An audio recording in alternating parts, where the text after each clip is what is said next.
So guys, ito yung braso ko last month. Ayan pa yung bakuna ha. Naiyak na ako kasi hindi naman ganyan yung braso ko eh. Pero ngayon te, with no filters, I can show you. Wala na siya.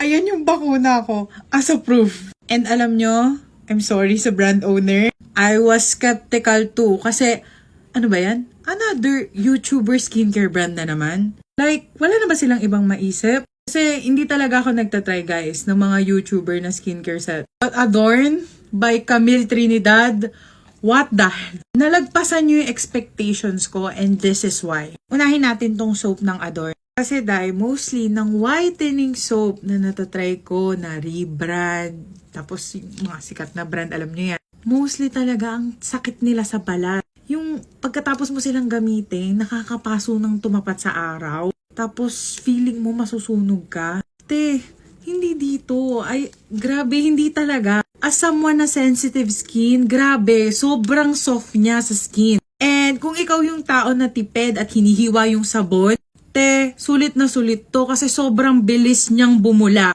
Grabe, isang tapat ko lang sa tubig na nag-glide ko na siya agad. Tapos bulang-bula na yung katawan ko. When it comes to the scent, hindi siya yung amoy ni rebrand. Alam niyo yun? Alam mo na personalized para sa kanila yung scent. Speaking of scent, nagmamatch siya doon sa whip scrub nila. Yung whip scrub nila, te, chef's kiss. Hindi talaga ako nag-expect, kaya siguro ganito talaga yung reaction ko. Yung whip scrub nila guys, hindi siya bleaching scrub ha. As in scrub na pangtanggal liba, ganun ha. Kaya mas natuwa ako eh, kasi hindi sila nag-over advertisement. Yung para makabenta lang, yung para lang may masabi. Hindi ganun eh, talagang real na real yung nasa packaging. Yung scent niya guys, hindi katulad ng mga typical na bleaching scrubs ganun, kasi hindi nga siya bleaching scrub. Pero yung amoy niya, blueberry, similar dun sa soap nila, kaya bet na bet ko silang magka-terno. Tapos mga te, I think, kaya ka mamumuti sa kanya, hindi dahil sa may white cast, pero dahil sa maaalis yung libag mo. Kasi sobrang fine nung niya eh, sobrang fine nung mga, tawag dito, parang mga salt niya, ganun. Sobrang